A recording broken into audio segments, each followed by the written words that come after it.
आउज़ु बिल्लाहि समील अलीम मिनश शैतानिर रजीम बिस्मिल्लाहिर रहमानिर रहीम।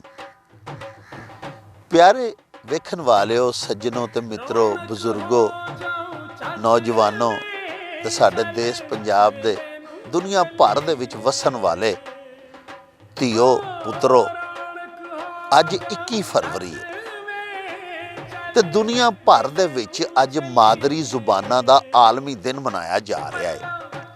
असी देश पंजाब दे वसनीक, इत्थों दे रहन वाले, असी भी अपनी मानयोग मां बोली पंजाबी दा अज आलमी दिहाड़ा मनाउण डए। प्यारे वेखन वालिओ, साडी मां बोली बड़ी रिच लैंगुएज है। इहदी झोली अदबे आलिया दे नाल परुची हुई है। ਇਹਦੇ बड़े बड़े महान पुत्तर सपुत्तर, जिन्हां दे विच वड्डी तादाद औलिया अल्लाह दी है, उन्हां ने अपनी इस मां बोली दियां जुल्फां सवारन दे विच अपने ताईं बड़े यतन कीते होए ने। हज़रत बाबा जी फरीदुद्दीन गंजे शक्कर तो टुर पवो, हज़रत माधो लाल हुसैन, हज़रत सुल्तान बाहू, हज़रत बुल्ले शाह, हज़रत वारिस शाह, हज़रत मियाँ मुहम्मद बख्श, हज़रत ख्वाजा गुलाम फरीद कोट मिठन वाले, बाबा पंजाबी डॉक्टर फ़कीर मुहम्मद फ़कीर मरहूमो मगफूर ते होर बहुत सारे साडे बड़े वड्डे राइटर्स, खोजकार, मुहक्किकीन, सूझवान, विद्वान, सारी हयाती अदबे आलिया ते इखलाके आलिया नाल पुरचे होए शेरां दे नाल, मसनवियां दे नाल, लोक दास्तानां दे नाल, वारां दे नाल, जंगनामियां दे नाल अपनी इस मां बोली दा दामन भरदे रहे। सानू अपनी मां बोली दे उत्ते फखर करना चाहिए। ये जुबान पूरी दुनिया दे विच नामी वड्डी जुबान है और इहदे विच ऐसा खूबसूरत अदब घड़िया है। साडे वडकियां ते अजोके दौर दे विच भी बड़े खूबसूरत राइटर्स ने जिहड़े इहदा दामन सवारन दे वास्ते हमा वक्त मसरूफ रहिंदे। तुहाडे अगे तरला है वे कि चूंकि ये साडी मां बोली है, असी जमदियां सार ही अपनी मां दी गोदी विच लोरियां पंजाबी च सुनियां होईयां ने ते अज ताईं ये पंजाबी जुबान साडियां समातां नूं हुसन बख्शदी है, रूहानी तौर ते भी सानूं सैराब करदी है। ज़हनी जिस्मानी आसूदगी दे नाल नाल अपनी मां बोली दे उत्ते मान करया करो, पंजाबी बोलिया करो, पंजाबी च गल करया करो।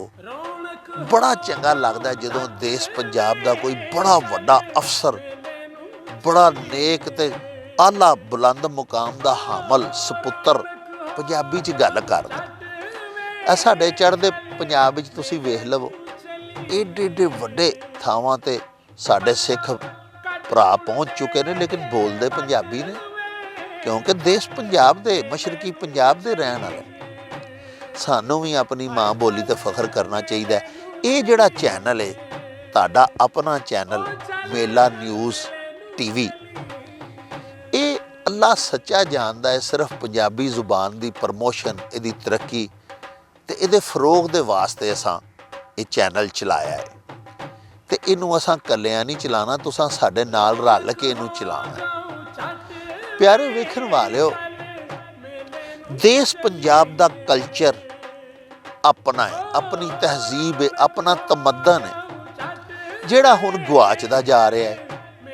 असीं चाहते हैं कि साडे इस इलाके च लाहौर गुजरांवाला डिवीजन दे विच ते हुण ना टिंडां वाले खूह रहे ने, ना वो खरास दियां मशीनां रहियां ने जिन्हां दे विच कदी खरास ते आटा बनदा सी, जिहदे बारे च पीर वारिस शाह सैयद होरां फरमाया सी भई होरां शायरां चक्कियां झोतियां ने, गल्ला पीठा विच खरास दे मैं समझ लैन आकल होश गौर करके भेत रखे विच लिबास दे मैं वो बड़े हाईजैनिक गल्ले हुंदे हन जिहड़े खरास विच पीसे जांदे हुंदे हन। मल्टीग्रेन्स दा आटा जिवें अज असीं बना खाने आ बीमारियां तो बचण लई, उदों सिंगल ग्रेन दा आटा एक गल्ले दा भी खरास ते बनिया हुंदा सी ना, जिहड़ा जिहदे विच हस्क हुंदा सी, छान हुंदा सी, जिन्हों चोखर भी असीं पंजाबी च आखने, वो बड़ा हैल्थ वास्ते बड़ा बेनीफिशियल हुंदा सी। कोई ऐसा खूह तुहाडे इलाके च होवे जिहड़ा टिंडां वाला है, कोई ऐसा तुहाडे इलाके च कोहलू लगा होवे जिन्हों अज भी ढग्गे दे नाल उहदे विचों तेल कढिया जांदा है, सरों दा या दीगर अजनास दा, ते बराहे करम एक ते सानूं ਉਹਦੀ 2-4-5 ਮਿੰਟ ਦੀ ਕਲਿੱਪਿੰਗ ਬਣਾ ਕੇ ਭਿਜਵਾਇਆ ਜੇ, ਤਾਂ ਕਿ ਅਸੀਂ ਆਪਣੇ ਅੱਜ ਕੱਲ੍ਹ ਦੇ ਬੱਚਿਆਂ ਨੂੰ, ਆਪਣੇ ਬਾਲਾਂ ਨੂੰ ਵਿਖਾਈਏ ਕਿ ਕੁਛ ਚਿਰ ਪਹਿਲੇ ਦਾ ਸਾਡੇ ਦੇਸ਼ ਪੰਜਾਬ ਦਾ ਕਲਚਰ ਕੀ ਸੀ।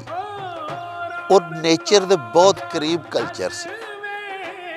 ਹੁਣ ਮਸ਼ੀਨਾਂ ਦਾ ਦੌਰ ਆ ਗਿਆ ਹੈ ਤੇ ਚੀਜ਼ਾਂ ਦੇ ਵਿੱਚ ਵੀ ਉਹ ਫਿਤਰਤ ਨਹੀਂ ਰਹੀ, ਉਹ ਫਿਤਰੀ ਨਹੀਂ ਰਹੀਆਂ ਚੀਜ਼ਾਂ ਜਿਹੜੀਆਂ ਕਿ ਕਦੀ ਅੱਜ ਤੋਂ 50-60 ਸਾਲ ਪਹਿਲੇ ਹੁੰਦੀਆਂ ਸਨ।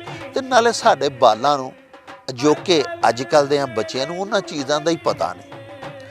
ਇਹ ਸਾਡੇ ਨਾਲ ਮਿਲ ਕੇ ਇੱਕ ਤੇ ਦੇਸ਼ ਪੰਜਾਬ ਦੇ ਕਲਚਰ ਨੂੰ ਪ੍ਰੀਜ਼ਰਵ, ਇਹਨੂੰ ਮਹਿਫੂਜ਼ ਕਰਨ ਵਾਸਤੇ ਸਾਡਾ ਹੱਥ ਵੰਡਾਓ। ਦੂਜਾ, ਬੜੀ ਮਿਹਰਬਾਨੀ ਕਰਦਿਆਂ ਹੋਇਆਂ ਪੰਜਾਬੀ ਜ਼ੁਬਾਨੋ ਅਦਬ ਦੇ ਫਰੋਗ ਦੇ ਵਾਸਤੇ ਤਜਾਵੀਜ਼ ਆਪਣੀਆਂ ਵੀਡੀਓ ਕਲਿੱਪਸ ਬਣਾ ਕੇ ਸਾਨੂੰ ਭੇਜੋ। ਛੋਟੀਆਂ ਛੋਟੀਆਂ ਵੀਡੀਓ ਬਣਾਓ ਜਿਹਦੇ ਵਿੱਚ ਤੁਸੀਂ ਸਾਨੂੰ ਦੱਸ ਰਹੇ ਹੋ ਕਿ ਪੰਜਾਬੀ ਜ਼ੁਬਾਨ ਨੂੰ ਮਜ਼ੀਦ ਤਰੱਕੀ ਦੇਣ ਵਾਸਤੇ ਸਾਨੂੰ ਇੰਝ ਕਰਨਾ ਚਾਹੀਦਾ, ਸਾਨੂੰ ਇਹ ਰਚ ਵਰਤਣਾ ਚਾਹੀਦਾ, ਸਾਨੂੰ ਇਸ ਰਸਤੇ ਦੇ ਉੱਤੇ ਚੱਲਣਾ ਚਾਹੀਦਾ। ਆਪਣੀਆਂ ਤਜਾਵੀਜ਼ ਦੇ ਵੀਡੀਓ ਕਲਿੱਪਸ ਤੇ ਦੇਸ਼ ਪੰਜਾਬ ਦੇ ਕਲਚਰ ਬਾਰੇ ਕਲਿੱਪਸ ਇਹ ਸਾਨੂੰ ਜ਼ਰੂਰ ਭਿਜਵਾਇਆ ਕਰੋ। ਇਹ ਤੁਹਾਡਾ ਆਪਣਾ ਚੈਨਲ ਹੈ, ਤੁਸਾਂ ਤੇ ਅਸਾਂ ਰਲ ਮਿਲ ਕੇ ਇਹਨੂੰ ਚਲਾਉਣਾ ਆਪਣੇ ਦੇਸ਼ ਪੰਜਾਬ ਦੀ ਮਾਂ ਬੋਲੀ ਦੀ ਖਾਤਰ ਔਰ ਆਪਣੇ ਦੇਸ਼ ਪੰਜਾਬ ਦੇ ਕਲਚਰ ਨੂੰ ਮਹਿਫੂਜ਼ ਕਰਨ ਦੀ ਖਾਤਰ। ਤੁਹਾਡੀ ਮਿਹਰਬਾਨੀ, ਸਾਡੇ ਬਾਂਹ ਬੇਲੀ ਬਣੋ, ਸਾਡੇ ਨਾਲ ਟੁਰੋ, ਸਾਡੇ ਚੈਨਲ ਨੂੰ ਸਬਸਕ੍ਰਾਈਬ ਜ਼ਰੂਰ ਕਰੋ।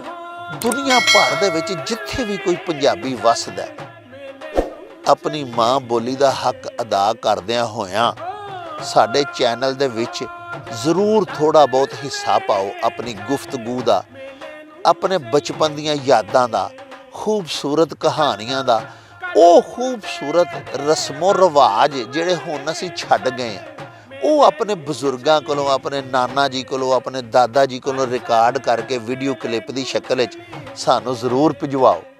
ਅਸੀਂ ਉਹ ਚਲਾਈਏ, ਸਾਡੇ ਅੱਜ ਕੱਲ੍ਹ ਦੇ ਲੋਕਾਂ ਨੂੰ ਪਤਾ ਲੱਗੇ ਸਾਡੇ ਬਜ਼ੁਰਗ ਕੀ ਕੀ ਕਰਦੇ ਸਨ, ਕਿੱਡੇ ਚੰਗੇ ਹੁੰਦੇ ਸਨ। ਜਿਹੜੇ ਅੱਲਾਹ ਪਾਕ ਸਾਡੇ ਬਜ਼ੁਰਗ ਇਸ ਦੁਨੀਆ ਤੋਂ ਟੁਰ ਗਏ ਨੇ, ਉਹਨਾਂ ਨੂੰ ਅੱਲਾਹ ਪਾਕ ਬਖਸ਼ੇ, ਤੇ ਉਹਨਾਂ ਦੀਆਂ ਜਿਹੜੀਆਂ ਰੀਤਾਂ ਤੇ ਰਸਮਾਂ ਲੁਕਾਈ ਲਈ ਫਾਇਦੇਮੰਦੀਆਂ ਸਨ, ਉਹਨਾਂ ਨੂੰ ਅਸੀਂ ਫੇਰ ਤੋਂ ਸ਼ੁਰੂ ਕਰੀਏ, ਫੇਰ ਉਹਨਾਂ ਨੂੰ ਆਪਣੇ ਦੇਸ਼ ਪੰਜਾਬ ਵਿੱਚ ਰਿਵਾਜ ਦਈਏ। ਪਿਆਰੇ ਵੇਖਣ ਵਾਲਿਓ, ਸਾਡਾ ਚੈਨਲ ਸਬਸਕ੍ਰਾਈਬ ਜ਼ਰੂਰ ਕਰਿਆ ਜੇ ਤੇ ਬੈਲ ਆਈਕਨ ਦਾ ਬਟਨ ਵੀ ਜ਼ਰੂਰ ਦਬਾਇਆ ਜੇ, ਤਾਂ ਕਿ ਸਾਡੀਆਂ ਨਵੀਆਂ ਵੀਡੀਓਜ਼, ਸਾਡੇ ਨੋਟੀਫਿਕੇਸ਼ਨਸ ਅੱਜ ਖੁਦ ਤੁਹਾਡੇ ਤਾਈਂ ਪੜ ਸਕਣ ਤੇ ਆਪਣੇ ਦੇਸ਼ ਪੰਜਾਬ ਨੂੰ ਦੁਨੀਆ ਦੇ ਵਿੱਚ ਜਿੱਥੇ ਮਰਜ਼ੀ ਰਹੋ, ਇਹਨੂੰ ਵਸਾਰਿਆ ਜੇ ਨਾ। ਦੇਸ਼ ਪੰਜਾਬ ਨਾਲ ਜੁੜੀ ਕੋਈ ਗੱਲ ਤੁਹਾਨੂੰ ਦਿਸੇ ਤੇ ਉਹਦਾ ਵੀਡੀਓ ਬਣਾ ਕੇ ਸਾਨੂੰ WhatsApp ਕਰੋ, ਤਾਂ ਕਿ ਅਸੀਂ ਵੀ ਉਹਨੂੰ ਵੇਖੀਏ ਤੇ ਸਾਰੇ ਪੰਜਾਬੀਆਂ ਨੂੰ ਵਿਖਾ ਸਕੀਏ। ਇਹਦੇ ਨਾਲ ਹੀ ਤੁਹਾਡੇ ਤੋਂ ਇਜਾਜ਼ਤ ਚਾਹਾਂਗੇ। ਹਲਾ ਵੇ ਯਾਰ ਹਵਾਲੇ ਰੱਬ ਦੇ, ਮੇਲੇ 4 ਦਿਨਾਂ ਦੇ, ਉਸ ਦਿਨ ਈਦ ਮੁਬਾਰਕ ਹੋਸੀ, ਜਿਸ ਦਿਨ ਫੇਰ ਮਿਲਾਂਗੇ। ਰੱਬ ਰਾਖਾ ਤੇ ਅੱਲਾ ਬੇ।